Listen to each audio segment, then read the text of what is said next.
chekumire kwanda Rose Media G kwaniriza onakola nkwebaze n'umujo najjo tusakengala mukana subscribe nze toyanza nnyo bambi ate naba nawe subscribing on tele notification tubeera tuteesa mukwano botekako comment ne like tubeera tuteesa mukonsonga nga zino zemataddeyo olunaku lwajjo bannanga omwana Alienskin yakyankalanyiza ekibuga Kampala wamu n'ebyalo ebirinaanye nateeta wonna ewankulukuku anti yagendedde mu nyonyi okulaba enteekateeka za Nkwakyo Festival ono omwana ali wa kika kya waggulu banaye tukirize tugaane ono mubanda ate ye yazze kulema yagendedde mu nyonyi okulaba enteekateeka nga bezigenda okuba wali mu kisaawe ewankulukuku aba service providers Uganda abamawulire abantu ab'enjawulo babaddeyo nga wajjudde ng'ogamba lwe lunaku mulindwa kakati nno kino simanyi gye kireka Arbitex awamu n'enkuuka ye naye nga bambi bonna tubasabire babeere nga bafuna abantu kubanga buli omu ateekateeka abeerenga akola naye nga Alienskin ye bannanga yakyankalanyiza ekitundu abantu nga bamugoberera abantu nga bamulindiridde ng'ogamba lwe lunaku lwennyini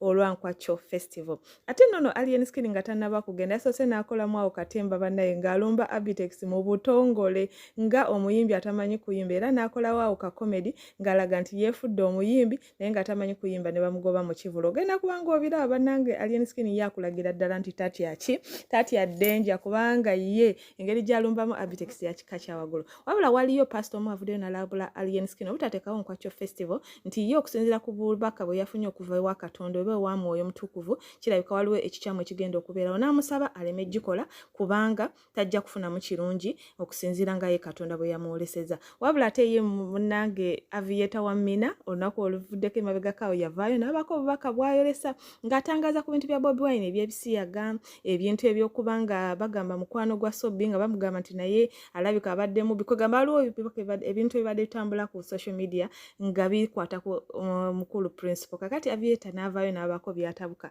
byalambika naye ate nga mu bukulambika yagenze n'abanga alumba abaana ba Fangoni Forest bannange kye bamukoze bano bavuma bakuvuma ne bavuma famire yo ne bavuma mukyalawo ne bavuma amakaago ne bakuvuma obubi bulijjo nga ate be bamu be babadde bakuwaana bannange bavumye Aviator kye batamuvumye ku nsi kuno nga tekiriyo bamulangidde ebisiyaga bamulangidde okubeera ng'awagira NRM ali mu kuleetawo diversion bamulangidde obutalumba Alienskin era nga kankutereyo nga bwe bigenze weerabireko mukama omulungi akonkomere beera mulungi mukwano bye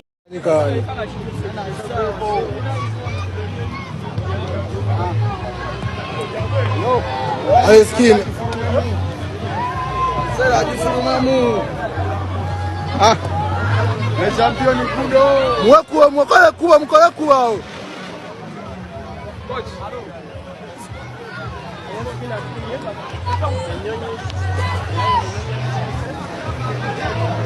Alienskin atukide mu helicopter yes ngabo yabesawe eno omukulu Alienskin wa Fangoni Forest ajide munamunkanga teyatugambayo oh my god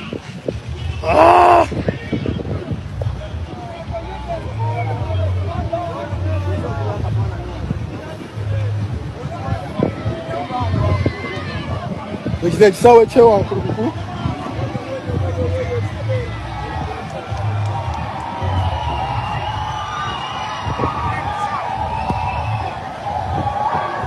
bulire embeera etu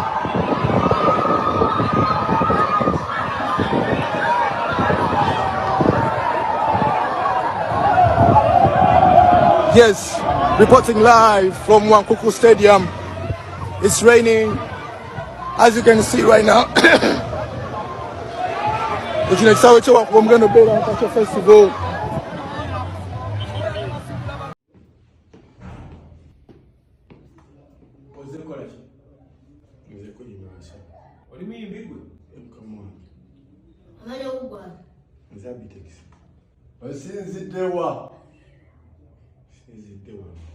Alimba.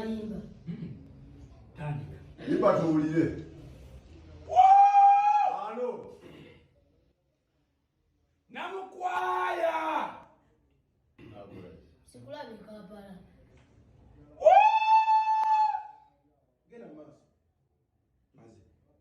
Genda maaso. Yimba. Namukwaya. Kasatu mu Desemba.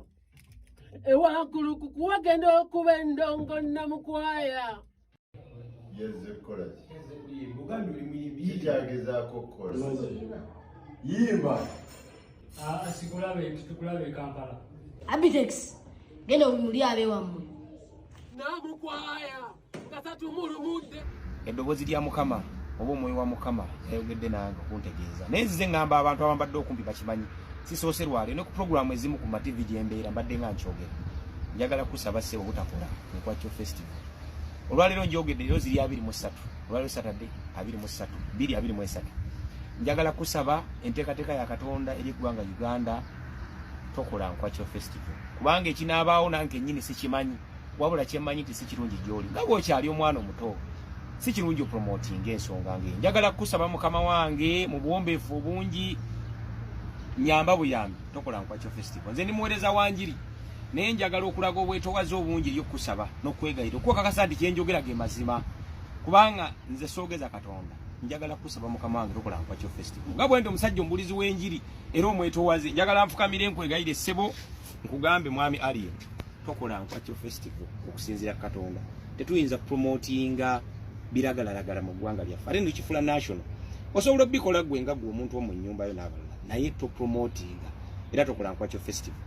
Kumanyi ffe Bible etugamba nti Katonda kasitaagaba okulabula. Kiri eri muntu okuwulira n'akola oba si kyo obutawulira n'afuna amagoba agavudde mu butali buwulizeeko. Ssebo obubaka bwange n'asanyuka ng'olowoozeza kubanga okyali mwana muto okyalina future nnene. Naye totunda national scene. Totunda kibi kya ggwanga lyonna. Mukama akunsaasirire. Soogeza bukyayi, soogeza nsonga ndala bula nkula. Katonda yatutonda ffenna kyalowooza ku nsi yaffe Uganda. For good and my country, Mukama akunjagalire. Nga muvubuka ono.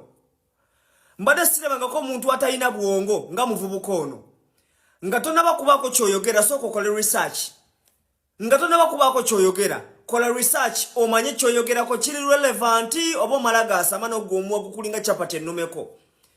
Kino ekivubuka bwe kijjayo akasimu kaakyo nga kikeetunuza nga kitandika okulowooza mbu kyogera oluzungu olw'okuba emmandwa y'akakoboza n'ey'akaseegu emutuula ku mutwe n'emuleetera okwogerera mu nnimi. Omuvubuka ono ayogera ebigambo biri contradicting olw'okuba ye village champion eyawangula empaka z'okuddukira mu kutiya.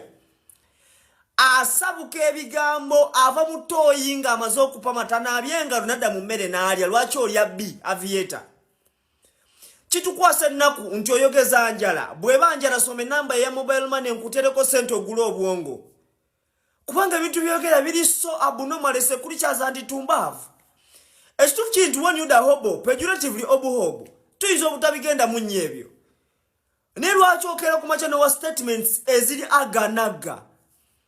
Gwe Aviator munaye Aviator teyalowooza mbu ayogera nnyo oluzungu namulabye alumbye fangoni. Naye nkubuli Aviator tujja kuteeka wooja ffe tujja kuvuma tukuteke wooja. Obadde mu limelight ebbanga lyonna ali entakwogerangako. Ate nga akumanyi sijja kulima nti takumanyi ateekeddwa banga akumanyi.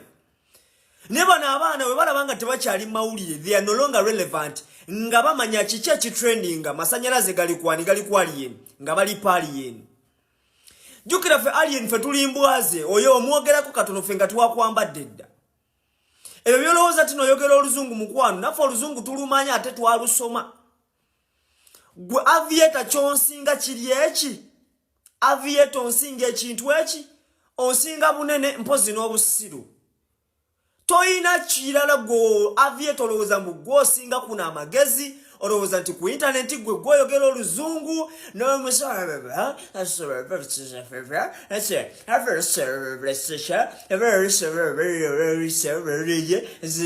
mazigambizi. Bw'oba nga toyina byakwogera sirika kakana fumbira omukazi emmere alye. Tula mu bufumbo bwotebenkere. Bino byakusuka entegeera. Wanda tuli ku Netflix oba na Joe World. Wanda tuli mu reality mbozi za babanda. Mpozi ngoyagala zeyi bw'obanga oyagala okwerijja mu mazina g'enkima making sure emanyi okubibya ng'olina n'omukira. Aviator tukulabula ne sekulabula wenna va ku fangoni. Kulumba fangoni. Manya nti naffe jojja tetuli bangu. Aviator abaana bajja kuvuma. Tulaba tino bakuvuma ddagoya bavuma dda muganda wange. Waliwo ebivume ebipya biri mu stock ngo wadde tonnabiwulirako nga bigenda kugezesezebwa ku ggwe. nze nkubuulira watch your steps tukulaba we are following you up wegendereze Aviator wabadde omanyira Alienskin ng'okoze bulive bwo otandise okumwasamira indirectly ni oba oyina issue na Alienskin vaayo yogere weno apu si ya nnyoko ate no apu si ya kitawo ate si ya mukyala oyo mukyotala njagala nkugamba ebigambo bineno wammanga mukulu Aviator omanyi omwo obongootera omwo walwala obulwadde bw'akabongooto omwo mwotunulira nga kimawube kimawayawaya ekitategeera nga kizolozolo wano tuvuma tumanyiira tuwalana ate tufitina azirongazi okutte ku pensi ekyamu eri Alienskin bwe babanga ekyo tebakigamba Aviator njagala nkujjukize wano baavaayo ne bakublackmailinga nti nolidde ssente za NRM sina blackmailing byali bituufu mwali ne kaseenene zaakamaya ne mukuŋŋaana ne mulya ssente za NRM nga muyina ebintu bye muyisaawo Aviator teri atakimanyi nti nno okolera NRM era kitaawo ye Kaluhu Amon kitaawo ye Kaluhu Amon kitaawo oyo akolera mu 7 era tava mu State House abeera ne mu 7 gwen diversion nambemu wano mwalya ssente za mu 7 oli investigator oli mbega oli Dubai era gwe omu kubakola ku mpapula za mu 7 abantu abagalo yingira NRM era ye gwe chief mobilizer owa NRM e Dubai tujjeko obusiru bwo kiregetwe golozo mumwoyire endusu wenna nobeera ku live nga wenna otunulanga eteepa makiringa ekinywera ku kabega ne kikanula amaaso oyinza okugamba kizina mapiano ajja yasamira gwani gwamanyira Alienskin gwe miskini mbwa gwe ajja amanyira yasamira omwana Aviator nze zino entalo nzisobola obuli obutalo mbadde nga mbuleka luno lutalo mbadde sobola kuvaayo butagambako oyasama ki ajudde Kabole mmanyo olw'okuba walanga prestige majorini owe Dubai ko gwe toosenyo gye wane nongo otukubira embajjo z'amannya aleega amamwa ayasaamirira nnyini yewe bayogedde ku bisiyaga nga walumiddwa nnyo oli musiyazi leka kutulowoozesa mbunno oli musiyazi kuba olina omukazi wakakola embaga Aviator obwo busiru obukweteza ku live nga weetega abakazi ng'ate oli musajja mufumbo olina omukazi wakamukuba embaga tujjeeko obusiru bw'ekyo kimawube kyonna ne kibeera ku live nga kyasaamirya ne kyeyogeza oluzungu vidiyo yazeeko nga wajyogedde mu Luganda atikka amannyo mwena bino ebisiru byagala okututegerera Aviator olina content wo gw'osobola okukola ow'abamawube ow'okuyuwa endusu ow'okubeerako ku live neoteemimwa n'otaagamwa n'obeerako ne weetega ng'olinga kimawubewube kye baawunga ffe tukumanyi nga kimawube kye baawongayo Aviator zino ensonga z'eggwanga ziveeko tozisobola you don't have any moral authority okwogera ku Alienskin oba ku politics we Uganda kuba ekisooka oli kisekadaama nkiddamu oli kisekadaama kimawube ekitategeera woba wasoma nnyo lwaki togenda mu parliamenti ye Uganda n'obeera ng'otukiikirira gwategeera ennyo nakyo kyasaamirira mbusimanyanga dikiteeta kinga wakola embaga ng'embaga eyagirimu yali Salimu Sale yakuteekamu ssente n'okola embaga gwe kimawube wano watulimba bye mudambu oguze benzi newole gye weewola obwewozi zino benzi za bondi e Dubai ez'abawalabu munga woguze benzi nga tokyagivuga munnange fera bakadaama bantu wamanyira okujjako ku live n'oyuwa eminyira n'olebeza agamwa n'olega ogutwa ogunene oliawo kimawayawaya ekiyuwa eminyira